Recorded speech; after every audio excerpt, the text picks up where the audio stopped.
प्रत्यय प्रकरण का अध्ययन किया था। प्रत्यय प्रकरण के अंतर्गत हमने कृत प्रत्यय कंप्लीट कर लिया है अपना, और आज हमारा है तद्धित प्रत्यय। अब तद्धित प्रत्यय का जो प्रथम हमारा प्रत्यय है वह है मतुप प्रत्यय। वह कौन सा है? मतुप प्रत्यय। ठीक है, अब मतुप प्रत्यय का अर्थ क्या होता है? सबसे पहले तो हम यह सीखेंगे। मतुप प्रत्यय का अर्थ होता है वह इसका है। मतुप प्रत्यय का क्या अर्थ होता है? वह इसका है अथवा वाला। हम वाला भी कह सकते हैं इसका अर्थ, और इसमें भी कह सकते हैं। ठीक है, तीनों इसके अर्थ होते हैं। तो देखिए, मतुप प्रत्यय के जो शब्द हैं वो किस तरह से चलते हैं, इनके रूप किस तरह से चलते हैं, मतुप प्रत्यय से बनने वाले जो रूप हैं वो कैसे चलते हैं। तो पुल्लिंग में तो चलेंगे, पुल्लिंग में किसके समान चलेंगे?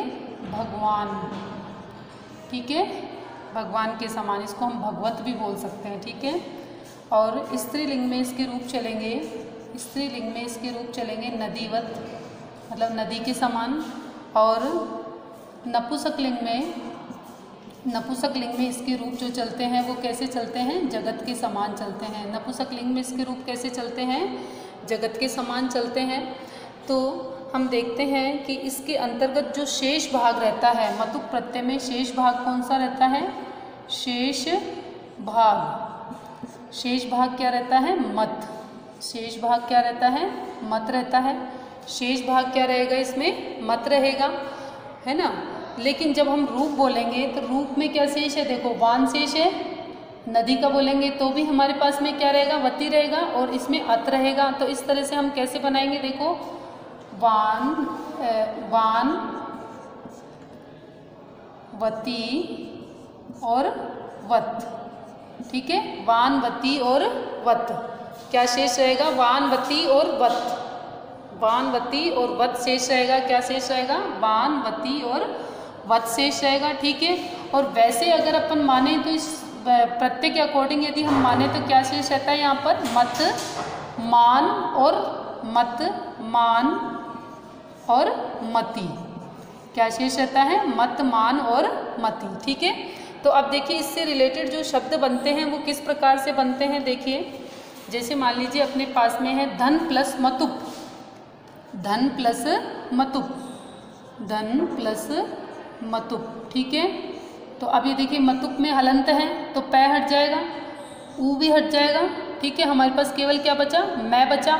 चूंकि इसके रूप कैसे चलते हैं? भगवान के समान। रूप कैसे चलते हैं? भगवान के समान। तो शेष क्या बचेगा अपने पास में? वान। तो क्या बन जाएगा यहाँ पर? धनवान। क्या बन जाएगा? धनवान। और धनवती और धनवत। ठीक है, धनवान, धनवती और धनवत। इस तरह से हमारे इसके रूप बन जाएंगे। तो अंतिम शब्द हम पकड़ेंगे कि अंतिम शब्द यदि वान है, वती है और वत है तो क्या, कौन सा प्रत्यय हो जाएगा हमारा? मतुप प्रत्यय। कौन सा प्रत्यय हो जाएगा? मतुप प्रत्यय। अब आगे देखिए इसको, ऐसे ही गुण प्लस मतुप। ठीक है, गुण प्लस मतुप तो क्या बन जाएगा यहाँ पर? गुणवान,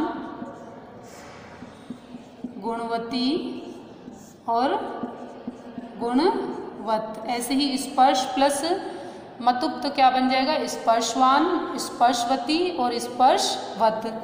ठीक है, और इसी तरह से रूप प्लस मतुप तो क्या बन जाएगा? रूपवत, रूपवान और रूपवती।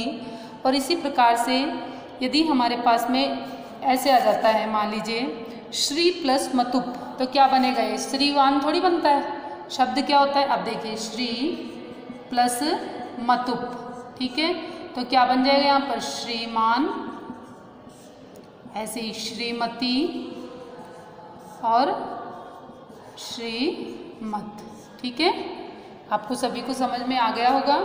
अब मतुप प्रत्यय से रिलेटेड यदि आपको कुछ पूछना हो तो आप पूछ लीजिएगा मेरे से कमेंट के माध्यम से। ठीक है, इसका मोटे मोटे से आपको वापस से थोड़ा सा समझा देती हूँ। मतुप का अर्थ क्या होता है? वह या इसका, वाला अर्थ में, या इसमें भी होता है इसका अर्थ।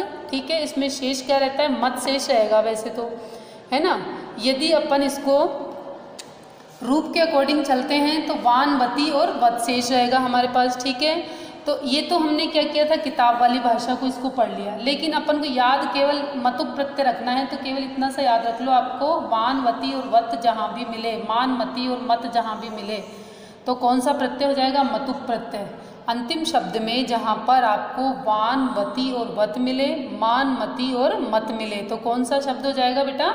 मतुप प्रत्यय। कौन सा प्रत्यय हो जाएगा? मतुप प्रत्यय। केवल शब्द के अंत वाला अक्षर ही हम देखते हैं। प्रत्यय का अर्थ होता है पीछे, ये मैंने आपको हमेशा बताया है कि प्रत्यय का अर्थ होता है पीछे। और अंतिम शब्द जहाँ पे हमको वान, वती और वत मिले, मान, मति और मत मिले, तो कौन सा प्रत्यय होगा? मतुप प्रत्यय होगा। ठीक है, ज़्यादा इसको रटने की वैसे आवश्यकता नहीं है, केवल इतना सा याद रख लेना। ठीक है, इससे रिलेटेड और कोई जानकारी आपको लेनी हो तो आप मुझसे पूछ सकते हैं। थैंक यू सो मच बेटा।